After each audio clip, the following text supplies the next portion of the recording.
बुकवाईज with विशालमध्ये आपलं स्वागत आहे. आज आपण एका खूप महत्वाच्या आणि गाजलेल्या कादंबरीवर बोलणार आहोत, रणजित देसाईंची श्रीमान योगी. नमस्कार. हो, श्रीमान योगी ही खरंच एक विलक्षण कादंबरी आहे. ती फक्त शिवाजी महाराजांची गोष्ट सांगत नाही, तर त्यांचं एक वेगळं रूप आपल्यासमोर ठेवते. अगदी. म्हणजे आपण महाराजांना एक महान योद्धा म्हणून तर ओळखतोच, पण देसाईंनी त्यांना योगी राजा म्हणून कसं पाहिलंय हे खूप इंटरेस्टिंग आहे. बरोबर. श्रीमान योगी म्हणजे काय, तर असा राजा जो कर्तव्य करतोय पण सत्तेच्या मोहात अडकत नाही, ज्याच्या प्रत्येक कामाला एक नैतिक अधिष्ठान आहे. आणि जो राजकारणात राहूनही एक प्रकारची आध्यात्मिक उंची गाठतो. अगदी. तर आज आपण याच दृष्टिकोनातून, म्हणजे देसाईंच्या नजरेतून, महाराजांचा जीवनप्रवास, त्यांची स्वराज्याची कल्पना, त्यांचे प्रशासकीय विचार, नैतिक भूमिका या सगळ्यावर एक सविस्तर चर्चा करणार आहोत. उत्तम. सुरुवात कुठून करायची? त्या काळाच्या पार्श्वभूमीपासून. 17व्या शतकातील भारत कसा होता? हो, तिथूनच सुरुवात करूया. कारण तो काळ समजून घेतल्याशिवाय महाराजांच्या कार्याचं महत्त्व पूर्णपणे कळणार नाही. 17वं शतक म्हणजे भारतात मोठी राजकीय अस्थिरता होती. उत्तरेला मुघलांचं साम्राज्य पसरलेलं होतं. शहाजहां, मग औरंगजेब त्यांची सत्ता होती. आणि दक्षिणेत विजापूरची आदिलशाही, गोवळकोंड्याची कुतुबशाही अशा वेगवेगळ्या सुलतानी सत्ता होत्या. आणि त्या सतत एकमेकांशी लढत असायच्या. म्हणजे सगळीकडे अशांतता होती? हो. आणि या सगळ्या सत्ता संघर्षात सामान्य रयत म्हणजे जनता ती भरडली जात होती. अन्याय, शोषण, असुरक्षितता, लोकांना वाली कोण असा प्रश्न होता. अशा वातावरणात एका न्यायपूर्ण राज्याची, स्वराज्याची गरज लोकांना नक्कीच वाटली असेल. अगदी. स्वराज्याच्या विचारासाठी ही भूमी तयार झाली होती असं म्हणायला हरकत नाही. लोकांना एक आशेचा किरण हवा होता. आणि याच पार्श्वभूमीवर 1630 साली शिवनेरी किल्ल्यावर महाराजांचा जन्म झाला. हो. वडील शहाजीराजे भोसले हे स्वतः मोठे पराक्रमी सरदार होते. त्यांच्या मनातही स्वराज्याचं स्वप्न होतंच. पण ते तर आदिलशाहीच्या सेवेत होते, नाही का? हो, ती एक प्रकारची राजकीय गरज किंवा तडजोड म्हणावी लागेल त्या काळाची. पण आई जिजाबाई, त्यांचं योगदान खूप मोठं मानलं जातं महाराजांच्या जडणघडणीत. देसाई या नात्याकडे कसं बघतात? जिजाबाईंची भूमिका काय होती त्यांच्या मते? देसाई जिजाबाईंना महाराजांच्या शिल्पकार मानतात. म्हणजे केवळ आई नाही तर गुरु.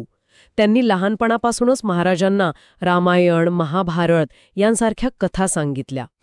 त्यातून स्वधर्म म्हणजे काय, न्याय काय, अन्यायाविरुद्ध कसं लढायचं ही मूल्य त्यांच्या मनात रुजवली. ही फक्त राजकीय शिकवण नव्हती. नाही, ही एका भावी राजाची नैतिक बैठक तयार करण्याचं काम होतं. म्हणजे देसाई असं दाखवतात की इथूनच महाराजांच्या योगी वृत्तीचा पाया घातला गेला. स्वतःच्या स्वार्थापलीकडे बघण्याची दृष्टी. बरोबर. एका मोठ्या ध्येयासाठी जगण्याची प्रेरणा. अगदी. व त्यांचं बालपण पुण्यात गेलं. त्यावेळेचं पुणे म्हणजे अगदी उजाड होतं. हो, ऐकलंय. जिजाबाईंच्या मार्गदर्शनाखाली त्याचा विकास झाला. बरोबर. आणि तिथे त्यांना दादोजी कोंडदेव यांचं मार्गदर्शन मिळालं. देसाई याबद्दल काय सांगतात? दादोजींनी त्यांना राज्यकारभार, न्यायव्यवस्था, युद्धनीती याचं शिक्षण दिलं. पण देसाई एका गोष्टीवर भर देतात. कोणत्या? की हे शिक्षण फक्त पुस्तकी नव्हतं. महाराज सामान्य रयतेत मिसळायचे.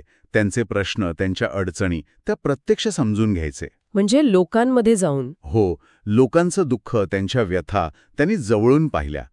ही जी लोकांबद्दलची सहानुभूती होती तीच त्यांच्या भावी न्यायप्रिय शासनाची आणि योगी स्वभावाची खूण होती असं देसाई सूचित करतात. हे महत्वाचं आहे. कारण त्या काळातले इतर राजकुमार कसे वाढायचे यापेक्षा हे खूप वेगळं होतं. नक्कीच. मग हळूहळू त्यांच्या मनात स्वराज्याचा विचार पक्का होत गेला.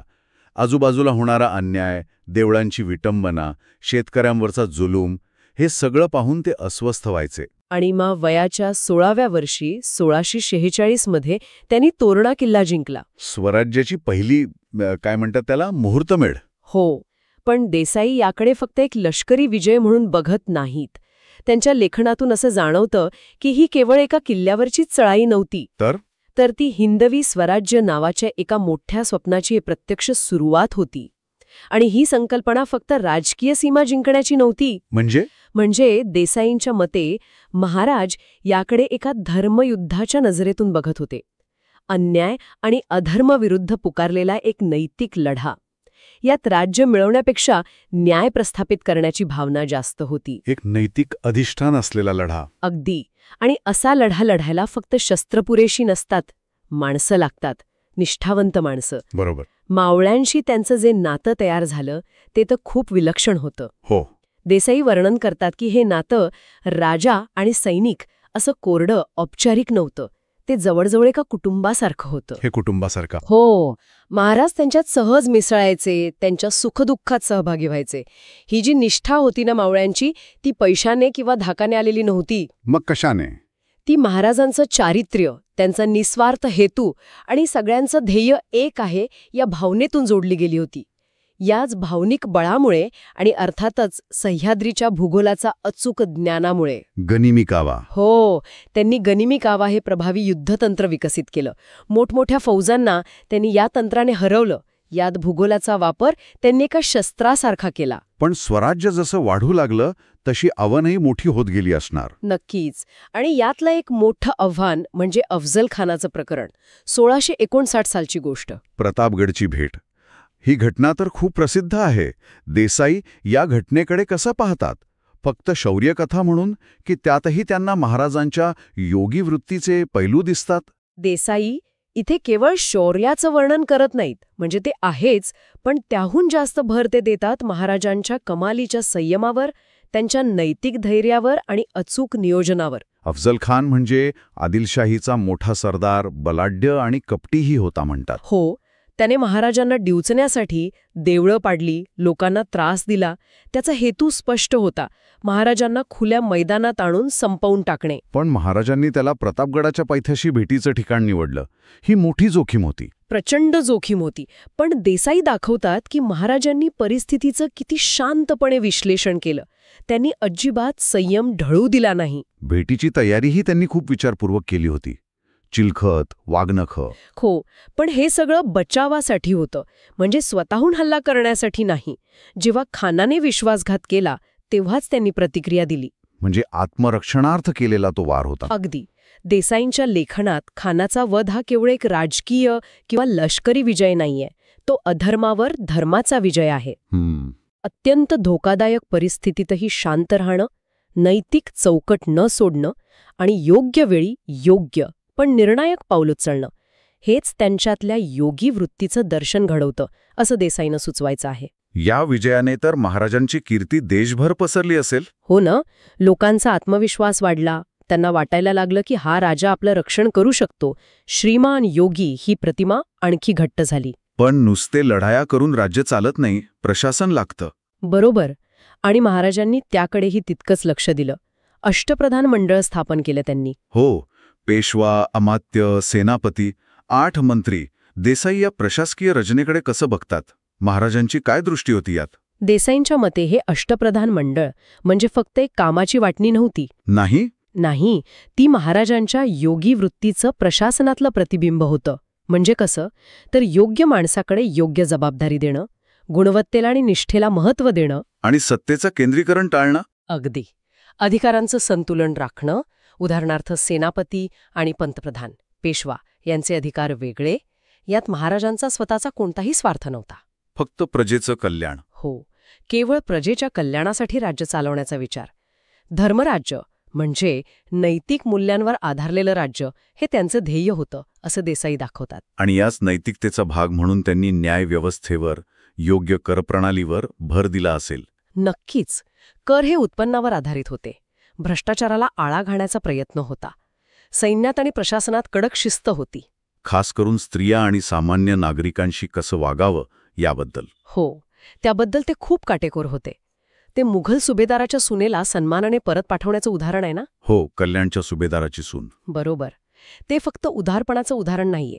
ते एक नैतिक विधान होतं की आमचा लढा हा व्यक्तींविरुद्ध नाहीये, तर अन्यायी सत्तेविरुद्ध आहे.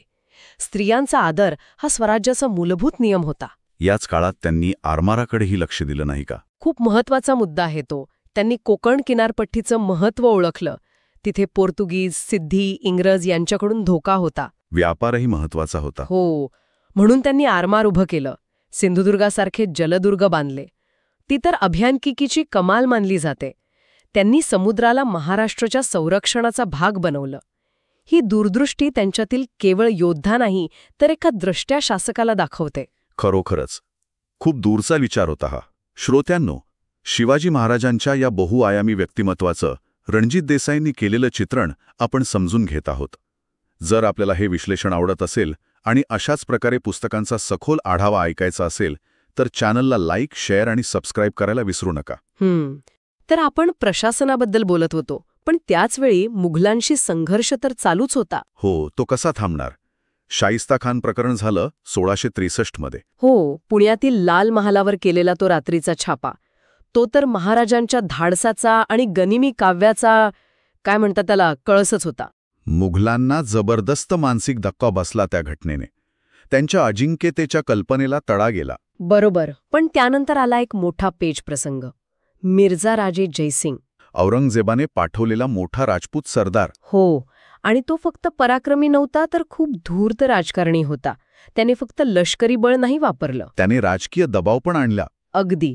त्याने आसपासच्या सत्तांना फोडलं, महाराजांना एकाकी पाडलं आणि मग आला पुरंदरचा तह. 1665 साल. हा तह महाराजांसाठी खूप अपमानकारक होता असं म्हणतात. 23 किल्ले द्यावे लागले. हो, वरकरनी पाहिलं तर तो नक्कीच एक मोठा धक्का होता. पराभव वाटू शकतो, पण देसाई इथे महाराजांच्या राजकीय प्रगल्भतेवर आणि स्थितप्रज्ञेवर बोट ठेवतात. स्थितप्रज्ञता म्हणजे कसं? म्हणजे देसाईंच्या मते हा तह म्हणजे शरणागती नव्हती. ती अत्यंत प्रतिकूल परिस्थितीत, जिथे सगळंच संपून जायची भीती होती, तिथे स्वराज्याचं अस्तित्व टिकवण्यासाठी उचललेलं एक धोरणी पाऊल होतं. एक पाऊल मागे घेण्यासारखं. हो, तात्पुरती माघार. इथे त्यांची योगी वृत्ती दिसते. यशाने हुरळून जायचं नाही आणि अपयशाने खचून जायचं नाही. भावनेच्या आहारी न जाता दूरचा विचार करून अत्यंत कठू पण आवश्यक निर्णय घेणं. किती कठीण असेल तो निर्णय घेणं? नक्कीच. खूप वेदनादायक असेल, पण राज्याच्या हितासाठी ते गरजेचं होतं. आणि याच तहाचा एक भाग म्हणून त्यांना आग्र्याला जावं लागलं. औरंगजेबाच्या भेटीला 1666. हो, तिथे वाटाघाटी होतील अशी अपेक्षा होती, पण औरंगजेबाने त्यांचा हेतू पुरस्कर अपमान केला. कमी दर्जाच्या सरदारांमध्ये त्यांना उभं केलं. पण तिथे महाराज झुकले नाहीत, नाही का? अजिबात नाही. भर दरबारात त्यांनी स्वाभिमानाने, बाणेदारपणे औरंगजेबाला उत्तर दिलं. आपला स्वाभिमान जपला. परिणामी त्यांना नजरकैदेत टाकण्यात आलं. आणि मग तिथून त्यांची ती सुटका? ती तर एक अचाट गोष्ट आहे. आजारपणाचं नाटक, मिठाईचे पेटारे. हो, संभाजी महाराजांसोबत ते निसटले. वेषांतर करून अत्यंत धोकादायक परिस्थितीत शेकडो मैलांचा प्रवास करून ते परत आले. देसाई दाखवतात की हे केवळ चातुर्य नव्हतं. मग काय होतं? ती होती प्रचंड मानसिक शांतता, कमालीची इच्छाशक्ती आणि अढळ आत्मविश्वास. अशा कैदेत असूनही शांतपणे योजना आखून मृत्यूच्या दाढेतून निसटणं, हे त्यांच्या योगी स्वभावाचं प्रतीक होतं. या घटनेने तर मुघल सत्तेला हादरा बसला असेल. जबरदस्त. महाराज तेव्हा केवळ राजे राहिले नाहीत, ते एक जिवंत आख्यायिका बनले. मराठ्यांमध्ये एक नवं चैतन्य संचारलं. आग्र्याहून परत आल्यावर त्यांनी काय केलं? परत आल्यावर त्यांनी नव्या जोमाने स्वराज्याची पुनर्बांधणी सुरू केली. जे किल्ले गेले होते ते परत मिळवायला सुरुवात केली. लोकांमध्ये प्रचंड उत्साह होता. त्यांचं भावनिक स्वागत झालं. आणि मग तो क्षण आला ज्याची सगळे वाट पाहत होते. राज्याभिषेक. 1674. रायगड. हो, हा त्यांच्या आयुष्यातला आणि स्वराज्याच्या इतिहासातला एक अत्यंत महत्त्वाचा टप्पा होता. देसाई या सोहळ्याचं महत्त्व कसं सांगतात? देसाईंच्या मते हा फक्त सिंहासनावर बसण्याचा किंवा राजा म्हणून मान्यता मिळवण्याचा सोहळा नव्हता. त्याहून अधिक होता. हो, तो स्वराज्याला एक कायदेशीर, सार्वभौम आणि महत्त्वाचं म्हणजे धार्मिक अधिष्ठान देण्याचा प्रयत्न होता. म्हणजे बघा, तोपर्यंत महाराज एक यशस्वी लष्करी नेते होते, पण राज्याभिषेकाने त्यांनी हे घोषित केलं की हे एक स्वतंत्र, सार्वभौम राज्य आहे. बरं. त्यासाठी काशीहून गागाभट्टांना बोलवण्यात आलं. वैदिक पद्धतीने विधी करण्यात आले. यातून काय साधलं? यातून हे राज्य केवळ तलवारीच्या जोरावर उभं नाही, तर ते धर्माच्या आणि न्यायाच्या पायावर उभं आहे, हे स्पष्ट झालं. ते एक कायदेशीर हिंदू राज्य म्हणून ओळखलं जाऊ लागलं. पण या भव्य सोहळ्यानंतरही त्यांच्यातली नम्रता कायम होती, असं देसाई म्हणतात. अगदी. देसाई नेमकी हीच गोष्ट अधोरेखित करतात. राज्याभिषेकानंतर महाराज म्हणाले, हे राज्य माझं नाही, हे राज्य श्रींचं आहे, देवाचं आहे. मी केवळ त्याचा सेवक आहे. म्हणजे राजपद म्हणजे सत्ता नव्हे, तर सेवा आणि जबाबदारी. हो, हीच भावना त्यांच्यातल्या योगी राजाला अधिक स्पष्ट करते. सत्तेच्या शिखरावर पोहोचूनही ती जबाबदारी मांडणं, स्वतःला सेवक समजणं. राज्याभिषेकानंतरचा काळ कसा होता, त्यांनी कशावर भर दिला? त्यांनी न्याय, प्रजेचं कल्याण आणि विशेषतः धार्मिक सहिष्णुतेवर खूप भर दिला. त्यांचं तत्वज्ञान स्पष्ट होतं, आपला लढा धर्माविरुद्ध नाही तर अन्यायाविरुद्ध आहे. म्हणजे मुस्लिमांनाही त्यांनी प्रशासनात, सैन्यात स्थान दिलं? हो, नक्कीच. अनेक मुस्लिम सरदार, सैनिक त्यांच्या सैन्यात होते. मशिदींना, दर्ग्यांना त्यांनी संरक्षण दिलं, इनामं दिली. देसाईंच्या लेखनात ही सहिष्णुता केवळ राजकीय गरज किंवा डावपेच नाहीये, तर ती महाराजांच्या आंतरिक नैतिकतेतून आलेली आहे. त्यांच्या योगी स्वभावाचा तो एक सहज भाग आहे. याच काळात त्यांनी दक्षिणेकडेही एक मोठी मोहीम काढली होती, दक्षिण दिग्विजय, 1676 साल. हो, पण देसाईंच्या चित्रणात त्याचा उद्देश फक्त साम्राज्य वाढवणं एवढाच नव्हता. मग काय होता? स्वराज्याचा विचार, एका न्यायपूर्ण शासनाची कल्पना दक्षिणेपर्यंत पोहोचवणं, तिथल्या सत्तांना एकत्र आणण्याचा प्रयत्न करणं, आपला सावत्र भाऊ व्यंकोजी राजे यांच्याशी बंधुत्वाने संवाद साधण्याचा प्रयत्न करणं. म्हणजे फक्त भूमी जिंकायची नव्हती, मनही जिंकायची होती. बरोबर. लोकांना त्यांच्यात एक आदर्श शासक दिसत होता. त्यांनी जिंजीसारखे महत्वाचे किल्ले जिंकले, पण या मोहिमेत त्यांना शारीरिक थकवाही जाणवू लागला होता. साम्राज्य मोठं झाल्यावर अंतर्गत आव्हानंही वाढली असतील? हो, काही अधिकाऱ्यांमध्ये मतभेद, महत्वाकांक्षा वाढू लागल्या होत्या. आणि सगळ्यात नाजूक विषय म्हणजे पुत्र संभाजी महाराजांशी असलेले संबंध. हो, देसाई हे नातं खूप संवेदनशीलपणे मांडतात. ते संभाजीराजांचं शौर्य, त्यांची बुद्धिमत्ता नाकारत नाहीत. पण त्यांच्या स्वभावाबद्दल? पण संभाजीराजांचा जो उतावीळ स्वभाव होता, त्यामुळे वडिलांशी त्यांचे संघर्ष व्हायचे. देसाई याकडे एका पिढीतील संघर्षाच्या दृष्टिकोनातून पाहतात. एका बाजूला महाराजांचा अनुभव, संयम, दूरदृष्टी, त्यांची ती योगी वृत्ती. आणि दुसऱ्या बाजूला संभाजीराजांचा तारुण्यसुलभ आवेश, स्वातंत्र्यप्रियता. संभाजीराजे काही काळ मुघलांना जाऊन मिळाले होते, तो महाराजांसाठी मोठा धक्का असेल. हो, देसाई दर्शवतात की तो महाराजांसाठी खूप मोठा भावनिक आघात होता. हो, पण नंतर त्यांनी त्यांना क्षमाई केली. हा एका राजाचा आणि एका पित्याचा आंतरिक संघर्ष होता. खूप गुंतागुंतीचं नातं होतं ते. याच दरम्यान जिजाबाईंचं निधन झालं 1674 मध्ये, राज्याभिषेकानंतर लगेचच. हो, तो त्यांच्यासाठी सर्वात मोठा आधार गमावण्यासारखं होतं. पण त्या दुःखाचं रूपांतर त्यांनी स्वराज्याला अधिक मजबूत करण्याच्या निश्चयात केलं. पण एकटेपणा वाढला असेल? नक्कीच. देसाई वर्णन करतात की शेवटच्या काळात महाराज जास्त वेळ चिंतनात, प्रार्थनेत, संत सहवासात घालवू लागले. समर्थ रामदासांसारख्या संतांशी त्यांचे संवाद वाढले. आत्मचिंतन वाढलं. म्हणजे ते राजर्षी पदाकडे झुकले होते. अगदी. राजकारण आणि युद्धाच्या धावपळीतून थोडं बाजूला होऊन जीवनाचा, कर्तव्याचा खोलवर अर्थ शोधण्याचा प्रयत्न करत होते. राजमुकुट आता सत्तेचं प्रतीक नव्हता, तर केवळ सेवेचं, जबाबदारीचं प्रतीक उरला होता. त्यांचे श्रीमान योगी हे रूप आयुष्याच्या या टप्प्यावर अधिक स्पष्ट झालं. हो, अधिक प्रकर्षाने समोर आलं. आणि मग 1680 साली रायगडावर त्यांचं निधन झालं. हो, अवघ्या 50व्या वर्षी. प्रकृती खालवली होती. शेवटच्या क्षणी त्यांनी संभाजी महाराजांना आणि इतर अधिकाऱ्यांना उपदेश केला, राज्य म्हणजे सेवा, रयतेची काळजी घ्या. स्वराज्याची ज्योत त्यांनी पुढच्या पिढीचा हाती सोपवली. हो, पण ती ज्योत विझली नाही. त्यांच्या निधनानंतर वारसा हक्कावरून थोडा संघर्ष झाला, पण संभाजी महाराज छत्रपती झाले. त्यांची कारकीर्द कशी होती? अत्यंत आव्हानात्मक. औरंगजेब स्वतः प्रचंड सैन्य घेऊन दक्षिणेत उतरला होता मराठा साम्राज्य संपवायला. संभाजी महाराजांनी खूप पराक्रमाने लढा दिला. पण दुर्दैवाने गणोजी शिर्के नावाच्या एका नातेवाईकाच्या विश्वासघातामुळे ते 1689 मध्ये पकडले गेले. औरंगजेबासमोर त्यांना आणण्यात आलं. त्याने धर्मांतराची अट घातली. हो, पण संभाजी महाराजांनी बाणेदारपणे नकार दिला.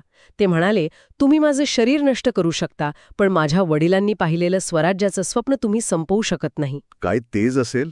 आणि मग औरंगजेबाने त्यांना अत्यंत क्रूरपणे मृत्यूदंड दिला. पण त्यांच्या या बलिदानाने मराठ्यांचा लढा संपला नाही. उलट तो अधिक तीव्र झाला. अगदी. त्यानंतर राजाराम महाराज, महाराणी ताराबाई यांनी जिंजीमधून आणि मग महाराष्ट्रातून लढा चालू ठेवला. तब्बल 27 वर्ष. 27 वर्षांचं स्वातंत्र्य युद्ध. हो. आणि अखेर औरंगजेब अपयशी होऊन, निराश होऊन दक्षिणेतच मरण पावला 1707. शिवाजी महाराजांनी लावलेल्या स्वराज्याच्या रोपट्याचा वेल गगनावेरी गेला होता. त्यांचा विचार जिवंत राहिला. आणि हीच रणजित देसाईंच्या श्रीमान योगीचं सार आहे, नाही का? बरोबर. की शिवाजी महाराज केवळ एक व्यक्ती नव्हते, ते एक विचार बनले, एक प्रेरणा बनली, एक आदर्श बनले. त्यांची न्याय, सहिष्णुता, स्त्री सन्मान, प्रजेचं हित ही तत्व. ही केवळ त्यांच्या काळापुरती नव्हती, ती कालातीत ठरली. पुढे मराठा अस्मितेचा आणि नंतर भारतीय राष्ट्रवादाचाही आधार बनली. टिळकांनी, गांधीजींनीही त्यांच्यातून प्रेरणा घेतली. श्रीमान योगी म्हणजे कर्मयोग आणि ज्ञानयोग यांचा संगम. हो, कर्तव्य म्हणजे कर्म आणि आध्यात्मिकता, नैतिकता म्हणजे ज्ञान. देसाई दाखवतात की त्यांनी केवळ राज्य जिंकलं नाही, तर एका राष्ट्राला आत्मविश्वास दिला, त्याला जागृत केलं. खरंच, देसाईंनी रेखाटलेलं महाराजांचं हे योगी राजाचं चित्र खूप सखोल आणि विचार करायला लावणार आहे. श्रोत्यांनो, रणजित देसाईंच्या श्रीमान योगी कादंबरीवरील हे विश्लेषण आपल्याला कसं वाटलं हे नक्की कळवा.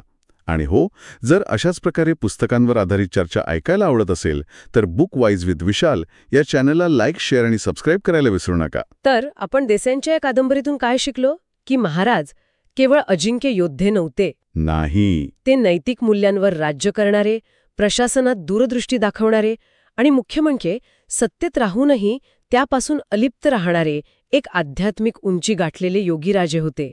त्यांचा वारसा हा फक्त लढाया आणि विजयांपुरता नाहीये. तो एका न्यायपूर्ण, नीतिमान शासनाचा आदर्शाचा आहे, स्वराज्याच्या चिरंतन संकल्पनेचा आहे. अगदी.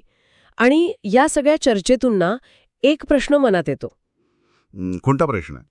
की शिवाजी महाराजांनी जे नैतिक स्वराज्याचं स्वप्न पाहिलं, ज्या मूल्यांसाठी ते जगले, झगडले, ती मूल्य आणि ते स्वप्न आजच्या जगात, आजच्या नेतृत्वाला प्रत्यक्षात आणणं कितपत शक्य आहे? की सत्तेचं स्वरूपच असं असतं की तिथे नैतिक मूल्यांशी कुठेतरी तडजोड करावीच लागते, हे अटळ आहे का? खरंच, हा खूप महत्त्वाचा आणि विचार करायला लावणारा प्रश्न आहे.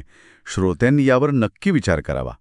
आणि हो, आपल्याला पुढच्या भागात कोणत्या पुस्तकाचा सारांश किंवा विश्लेषण ऐकायला आवडेल? Which book would you love to hear summarise next? Drop your suggestion in the comments. Your pick might be featured in the next episode. आजच्या या सविस्तर चर्चेत सहभागी झाल्याबद्दल सर्वांचे आभार. पुन्हा भेटूया.